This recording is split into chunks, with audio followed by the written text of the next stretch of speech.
Good afternoon. Come in, come in. Let me offer you a glass of sherry, a tale or two, and perhaps one of my priceless antiques.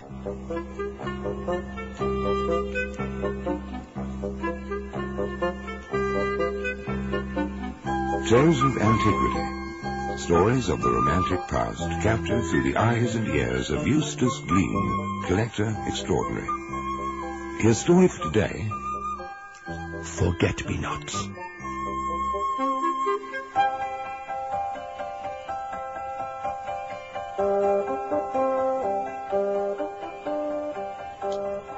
There you are, one of my finest Madeiras. Hope you enjoy it. Now, this afternoon I have something very special.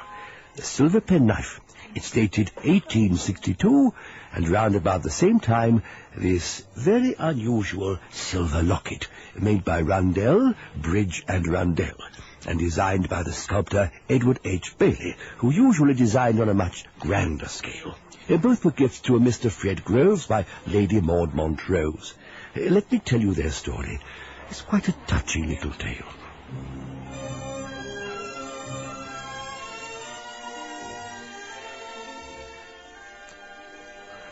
Fred Groves had been a widower for 40 years. His wife Mary had died when giving birth to their stillborn daughter. Fred had loved his wife dearly and hadn't the heart to put another in her place. Over the years, Fred Groves had grown bitter, resenting the happiness of other young couples and the pleasure they had from their little ones. Fred was a gardener like his father before him. It was all he knew: soil, flowers, shrubs, evergreens. He'd had his own market garden when he first married, at a small town a mere 40 miles from London, but on his own he'd lost heart, and the place quickly ran to seed. But when the local vicar asked him if he would care to tend the tiny churchyard of St. Luke's, Fred accepted gladly, feeling somehow that it might bring him closer to his loved ones, working so close to them. For 30 years, Fred tended the graves, trimmed the borders, and ensured that the beds were ablaze with flowers. However, Fred's life took on a subtle change in the spring of 1880. It had been a fine day, warm, with a touch of thunder in the air. There were one or two visitors pottering about the graves with flowers for their loved ones, or simply gazing at the inscriptions. Fred was busy with a bit of reading. Afternoon, Fred. It's you, Tom. Afternoon. Them blue daisies are coming on a treat. Get me not, you dart apers. Hey, you get off! Look at that little minx over there. Hi, yes, you! Hi. Don't you know that property's private? Can't go thumping your dirty great feet all over it like that. Excuse me, my good man. I do not have great feet. Mamma tells me I have exceedingly dainty feet. That's as maybe. It don't alter the fact that that bit of ground belongs to the Montroses, not just... I happen to be Lady Maud Montrose. Well, that's a likely one. A little un like you, a lady. Go on, pull the other one. It's got bells on. How perfectly vulgar. As a matter of fact, I was born a lady. Papa was a Marquis, and Mamma is Lady Ethel Montrose, Marchioness of Blaine. Goodness, don't you know your peerage? I'll be... Your Ma, the Marchioness... Maud, do come along, dear. The carriage is waiting. That's Mamma now. Coming, Mamma. Excuse me, I shall have to go home to tea now. Hey, well, what do you make of that? And then I told him who Papa was, and who you were, and who I was. Yes, dear. Do stop squirming about so. You've mud all over your boots, and I don't want it all over my frock. Perhaps I shouldn't have told him who we are. Certainly you should, dear. The Montroses are not to be sneezed at. And certainly not by a mere grave digger. Gardener, Mamma. Very well, gardener. Lady Maud went on to say that she actually rather liked the old gentleman, and that she would like to see him again, which she did the following week. Good morning. Morning, milady. Oh, you don't have to call me that, you know. I was only showing off the other day. Was you now? I do hope you weren't put out. No, I weren't put out. Those are forget-me-nots, aren't they? That's right.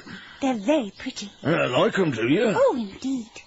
Mamma prefers roses, but I think forget-me-nots are nicer. Ah, time for 11s. What's 11s? Don't you know? Cook always has 11s.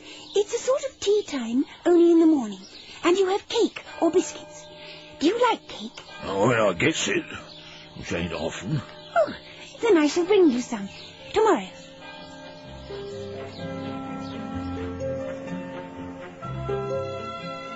And so she did. In fact, she took him cake almost every morning, and since it was shortly before spring term, there were plenty of mornings to spare.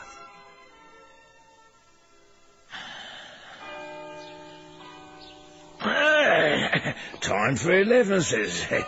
What sort of cake have we got today, eh, my lady? I do wish you'd stop calling me milady, Mr. Groves. My name is Maud. All right, Maud. What you brought today, then, eh? I'm afraid I didn't bring any today, Mr. Groves. You see, I forgot. Forgot? Yes, I had something terribly important on my mind, you see. Oh, I don't see what could be more important than cake. Well, I do. This. Huh? A locket? Who'll give you this, then? Mamma. She didn't like it all that much and said I could have it. So I brought it for you. Me? Oh, I know lockets aren't really meant for gentlemen, but you remember how you said my hair reminded you of your Mary all those years ago? Well, just you take a look inside. Well, I never... Is this your hair, then? I cut it this morning.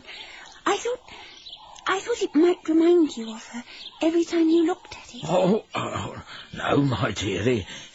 It'll only remind me of you. Oh dear. If you ain't the nicest, sweetest little... Excuse me. Mr. Groves?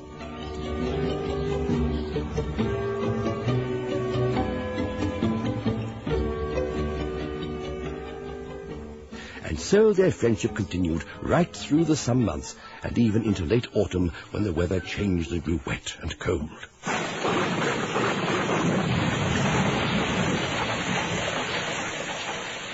For goodness sake, Maud, you're wet through. Stand closer to the fire. Maria, you'd better bring some more towels. Yes, lady. Where on earth have you been, Maud? I've had half the household scouring the countryside. Oh, now do hurry up with those wet things before you catch a cold. If you haven't already done so. I didn't see Mr. Groves today. I'm most displeased with you, Maud. I instructed you that you were not to leave the house. Did I not say it would come on to rain? Yes, Mamma, but you see, tomorrow is Mr. Groves' birthday. He will be 65, and I simply had to get him a present. He's such a nice old gentleman, and terribly lonely. I have no doubt. Wherever is Maria with those towels? Mamma, won't you come and meet the old gentleman? You never have. Meet you, Mr. Groves? Whatever would I find to say to him? You don't have to say anything. Simply meet him. See, I brought him this silver penknife. It has a special thing for getting stones out of horses' hooves. Oh, please, Mamma, say you will. Meet him? Well, we shall have to see. And only if the weather is a little more clement. Ah, Maria, the towels.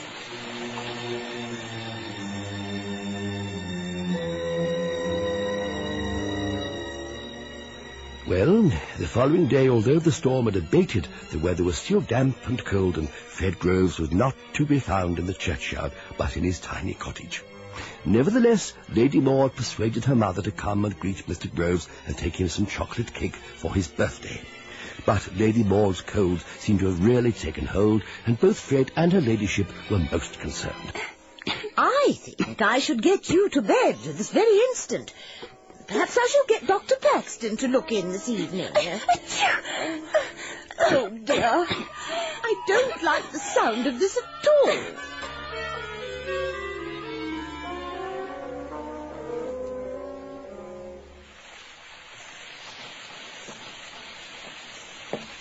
Oh, Mr. Groves, how fortunate. I was about to send Philip for the carriage, but now you've saved us the trouble.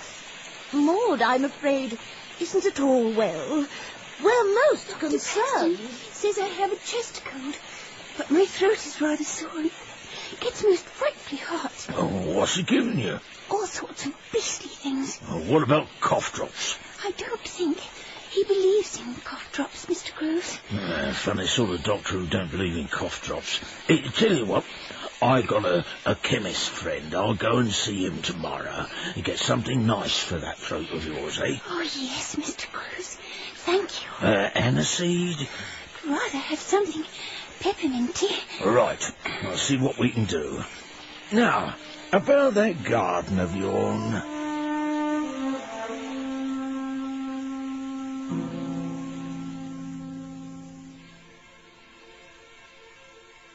Cough drops. Yeah, got a bit of a tickle then? No, not for me. For that young lady Maud. I went to see her. It don't look too good. Been in bed a fortnight now, coughing and wheezing away like an old un. Sounds like a touch of bronchitis. Oh, whatever. My Auntie Eva started like that. I don't like the sound of it. I only hope this here doctor knows what's what.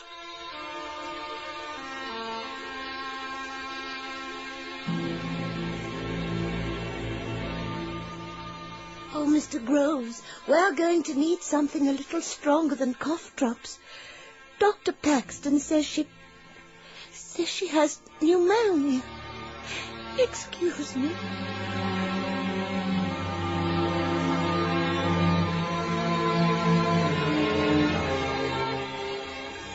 Her ladyship says to inform you that Lady Maud's condition is not improved, but she thanks you for the flowers.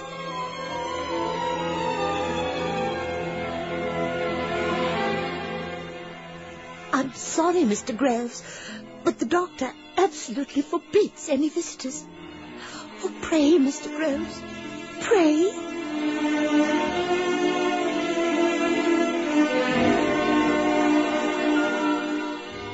A coma? Oh, Fred, the poor little mite.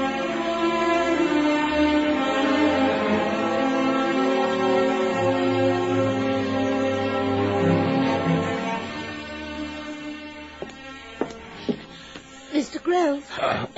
Yes? I have to tell you.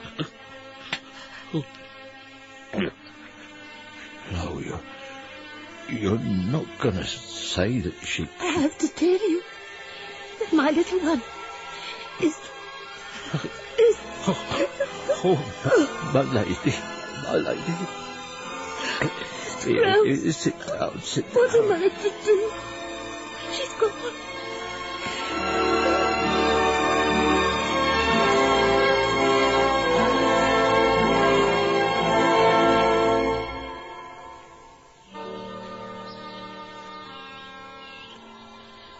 Forget-me-nots, Fred. Hello, Tom. That's right. Forget-me-nots. I say, you keep it very nice. Oh, I promised she'd have her own little corner. Shame she never got to see. It's a credit to her. What do you mean? Of course she sees it. Every day. You see this? This locket I wear around my neck. Well, she give me that. It's part of her. Oh, she's here, all right. I can feel her. Hear her laughing. Chattering away like she always did. Oh, no. No, she won't ever leave me, Tom. Not my Lady Maud. Certainly Fred Groves was a changed man. Gone was the bitterness and the harshness. There was a gentleness, a quietness, as he would sit for hours in Lady Maud's little garden, as though waiting for the day when they would once again be reunited. Would you care for the locket? Here, may you share the gentle love with which it was offered. Good afternoon. I shall look forward to seeing you again sometime. Go well.